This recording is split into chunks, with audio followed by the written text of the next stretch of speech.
All right, guys, so we're gonna do this video again. So we're working on Dana 80, changing the pinion seal. So obviously I already have this apart. On this Dana 80, so you're gonna have to remove this nut, which is 1 7/8 inches, probably actually metric, but 1 7/8 inches fits. And then you're gonna pull this off. Usually these are relatively easy to get off, not always, but if you have to do anything, you can. There is a tool, a proper tool for pulling off, but usually if you just tap it in here, you can get them to pull off. Usually they're not that hard to get off. Now, something that I was showing and I was being stupid. On these, they do not have a crush sleeve. So this diff is designed to be hammered tight and it's shimmed. So there's a shim in behind the bearing. And I was being stupid before. I was thinking it was a Dana 70. But anyways, nonetheless. So when you're doing the seal side of things, whoop, runaway puck. So this is the seal that I put in that was in there. Now to take the seal out, it's pretty easy to take the seal out. How I take them out, you will have to put a seal in regardless. Obviously, if you're doing it, you probably have to put it in anyway. Probably it's because it's leaking. So what you do is you can take a pry bar, any pry bar that'll fit inside there. So this is gonna be like that. You put the pry bar in there like that behind the seal and just give it a good whack and it'll pull out relatively easy, not too hard. So put new seal in. You wanna make sure you get that surface all cleaned up and it's dry. You wanna make sure there's no oil or anything on it.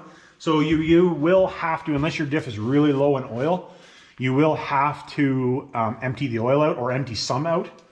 I just pulled some out because I just put the fluid back in it. Whoop.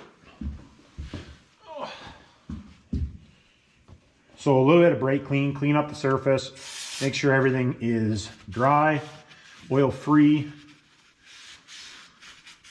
And I always blast the threads off. I've already done it here, but we'll do a little bit more.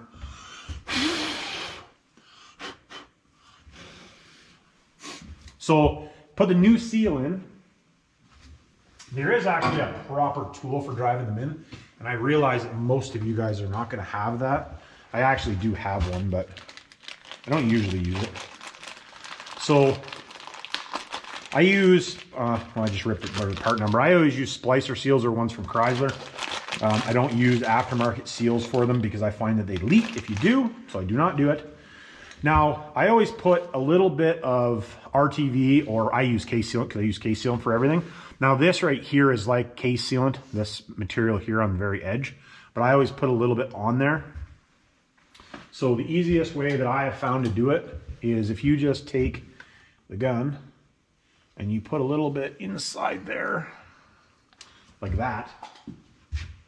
All you have to do is just take your finger, just watch, because sometimes it's sharp inside there, so you want to be careful you don't cut your finger when you're doing it. But I always just put a little bit in there like that. And after that, I've never had one leak across that edge because they're bad for leaking across that edge. Take a little hammer and you can tap this in. Now, the proper tool for doing it actually sits inside this edge. So how I do it, you have to be careful doing it though, because you can poke a hole through the seal, and then the seal is junk. You take that pry bar,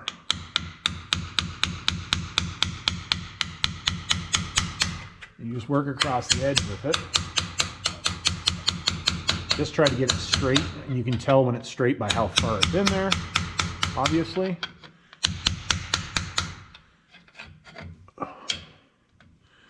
And you don't have to hit the seal real hard to get it to go in.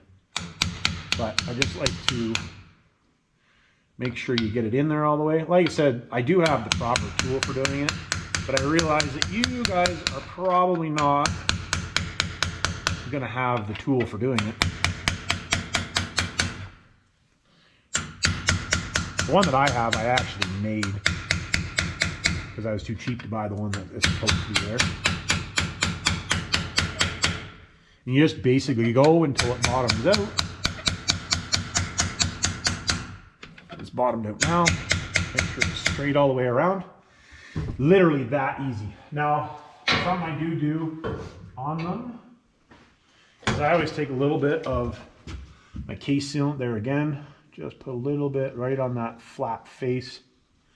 And I just put it on the flat face so I can smear it around with my finger, but I just put it across that flat face. And then if you want, when you get like that, there again, just be careful because sometimes these edges are sharp. And if they are, they will cut your finger. My fingers are kind of cooked from years of abuse.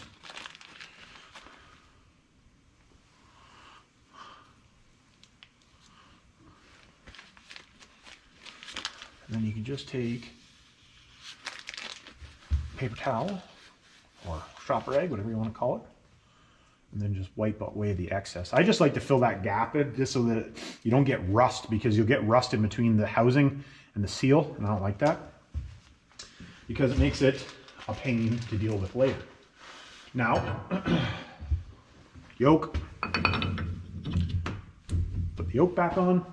Now something else that I usually do, take a little bit of K-Zone. There actually is a different product for doing this. I put it some across the back of the washer. Across the back of the washer. And then the nut. So I always put a little bit of Loctite in there. I just use the retaining compound, which is Loctite. Put this on. You should use a new nut. I don't usually, but you should. And then all you're going to do is tighten her down.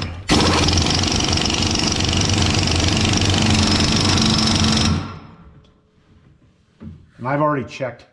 When I go to do a rebuild series, I will show how to set all that stuff. I'm just not going to get into it on this video. So pinion seal, anything non-crush sleeve is going to be like this. So you basically just tighten it down until it's good. Now if you're not taking anything apart, changing anything, you can just jam her tight. Now, if you're doing a crush sleeve style, you're going to want to tighten it until there's no play, and then just give it a little bit extra preload. And then something else that I do,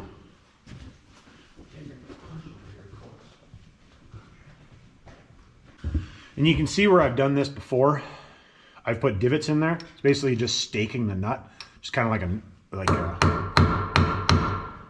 you just stake it in a few spots. You can get in there, and that'll help it not move as well, because you don't want that to come loose. Because if it comes loose, bad day.